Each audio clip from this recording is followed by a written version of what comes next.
नमस्कार भक्तजनों, गर्ग संहिता का चौथा अध्याय आपके समक्ष लेकर फिर से उपस्थित हूँ। सांडिल्य मुनि का राजा प्रतिभाऊ को गर्ग संहिता सुनाना और श्री कृष्ण का प्रकट होकर राजा आदि को वरदान देना, राजा को पुत्र की प्राप्ति और संहिता का महात्म्य आपको इस अध्याय में सुनने को मिलेगा। महादेव जी बोले, प्रिय मुनीश्वर, सांडिल्य का यह कथन सुनकर राजा को बड़ी प्रसन्नता हुई। उसने विनय वनत होकर प्रार्थना की कि हे मुनि, मैं आपके शरणागत हूँ, आप शीघ्र ही मुझे श्री हरि की कथा सुनाइए और पुत्रवान बनाइए। राजा की प्रार्थना सुनकर मुनिवर सांडिल्य ने श्री यमुना जी के तट पर मंडप का निर्माण करके सुखदायक कथा पारायण का आयोजन किया। उसे सुनकर सभी मथुरावासी वहां आए। महान ऐश्वर्यशाली यादवेंद्र श्री प्रतिबाहु ने कथा आरंभ तथा कथा समाप्ति के दिन ब्राह्मणों को उत्तम भोजन कराया तथा बहुत सा धन दान दिया।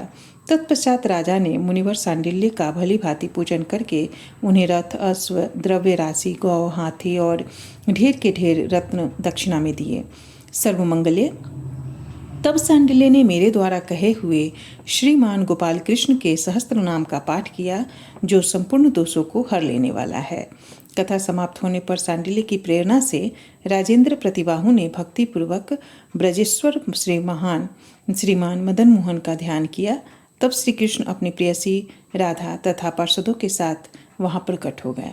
उन सावरे सलोने के हाथ में बंसी और बेंत शोभा पा रहे थे। उनकी छटा करोड़ों कामदेवों को मुंह में डालने वाली थी। उन्हें सम्मुख उपस्थित देखकर महर्षि सांडिल्य राजा तथा समस्त श्रोताओं के साथ तुरंत ही उनके चरणों में लूट पड़े और पुनः विधि पूर्वक स्तुति करने लगे। सांडिल्य जी बोले, प्रभु, आप बैकुंठपुरी में सदा लीला में तत्पर रहने वाले हैं। आपका स्वरूप परम मनोहर है। देवगण सदा आपको नमस्कार करते हैं। आप परम श्रेष्ठ है। गोपालन की लीला में आपकी विशेष अभिरुचि रहती है। ऐसे आपका मैं भजन करता हूँ। साथ ही आप गोलोकधाधिपति को मैं नमस्कार करता हूँ। प्रतिबाहु बोले, हे गोलोकनाथ, आप गिरिराज गोवर्धन के स्वामी हैं। परमेश्वर, आप वृंदावन के अधीश्वर तथा नित्य विहार की लीलाएं करने वाले हैं। राधापति, ब्रजांगनाएं आपकी कीर्ति का गान करती हैं। गोविंद, आप गोकुल के पालक हैं। निश्चय ही आपकी जय हो। रानी बोली, राधेश, आप वृंदावन के स्वामी तथा पुरुषोत्तम हैं। माधव, आप भक्तों को सुख देने वाले हैं। मैं आपकी शरण ग्रहण करती हूँ। समस्त श्रोताओं ने कहा, हे जगन्नाथ, हम लोगों का अपराध क्षमा कीजिए। श्रीनाथ, राजा को सुपुत्र तथा हम लोगों को अपने चरणों की भक्ति प्रदान कीजिए। महादेव जी ने कहा, देवी, भक्तवत्सल भगवान इस प्रकार अपनी स्तुति सुनकर उन सभी प्रणतजनों के प्रति मेघ के समान गंभीर वाणी से बोले। श्री भगवान ने कहा, मुनिवर सांडिल्य, तुम राजा तथा सभी लोगों के साथ मेरी बात सुनो। तुम लोगों का कथन सफल होगा। ब्राह्मण इस संहिता के रचयिता गर्ग मुनि हैं। इस कारण यह गर्ग संहिता नाम से प्रसिद्ध है। यह संपूर्ण दोषों को हरने वाली पुण्य स्वरूपा और चतुर्वर्ग धर्म, अर्थ, काम, मोक्ष के फल को देने वाली है। कलयुग में जो मनुष्य जिस मनोरथ की अभिलाषा करते हैं, श्री गर्गाचार्य की यह गर्ग संहिता सभी की उन कामनाओं को पूर्ण करती है। शिव जी ने कहा, देवी, ऐसा कहकर माधव राधा के साथ अंतर्ध्यान हो गए। उस समय सांडिल्य मुनि को जब राजा आदि सभी श्रोताओं को परम आनंद प्राप्त हुआ।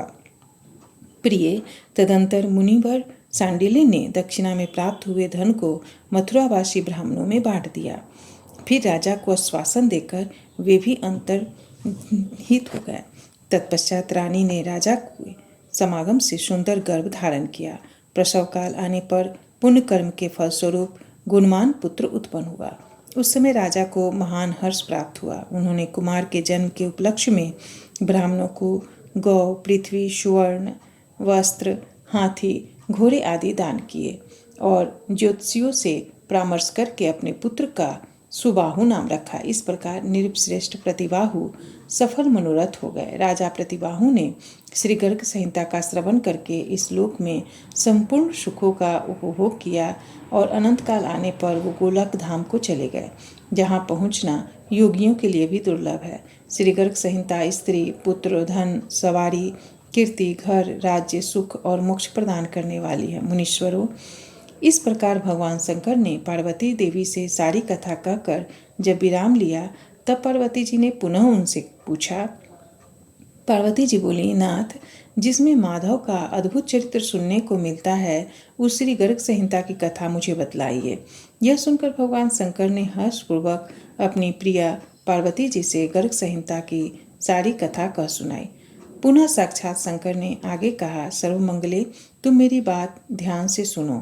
गंगा तट से अर्ध भोजन 4 मील की दूरी पर विल्वकेश नाम वन में जो सिद्धपीठ है, वहाँ कलयुग आने पर गोकुलवासी वैष्णवों के मुख से श्रीमद्भागवत आदि संहिताओं की कथा तुम्हें बारंबार सुनने को मिलेगी। सूत जी कहते हैं, शौनक, इस प्रकार महादेव जी के मुख से इस महान अद्भुत इतिहास को सुनकर भगवान की वैष्णवी माया पार्वती प्रसन्न हुई। उन्हें बारंबार श्रीहरि की कथा सुनने की इच्छा से कलयुग के प्रारंभ में अपने को विल्वकेश वन में प्रकट करने का निश्चय किया। इसी कारण वे लक्ष्मी का रूप धारण करके सर्वमंगला नाम से वहाँ गंगा के दक्षिण तट पर प्रकट होंगी। मुनि, श्री गर्ग संहिता जो महात्म्य मैंने कहा है, उसे जो सुनता है अथवा पढ़ता है, वह पाप और दुखों से मुक्त हो जाता है। इस प्रकार शिव जी ने पार्वती जी को गर्ग संहिता के महत्ता से परिचित कराया और उनको गर्ग संहिता की संपूर्ण कथा सुनाई। धन्यवाद दोस्तों। अगर आपको वीडियो पसंद आए तो वीडियो को ज़्यादा से ज़्यादा लाइक करें, शेयर करें और चैनल को सब्सक्राइब करना बिल्कुल न भूलें। और हमें कमेंट द्वारा अपनी राय ज़रूर बताएं। और अगर आप गर्ग संहिता की कथा सुनना चाहते हैं तो ज़रूर कमेंट करें, तो मेरी कोशिश होगी कि आपको मैं गर्ग संहिता की कथा भी सुनाऊं। धन्यवाद दोस्तों। नमस्कार भक्तजनों, गर्ग संहिता का 4था अध्याय आपके समक्ष लेकर फिर से उपस्थित हूँ। सांडिल्य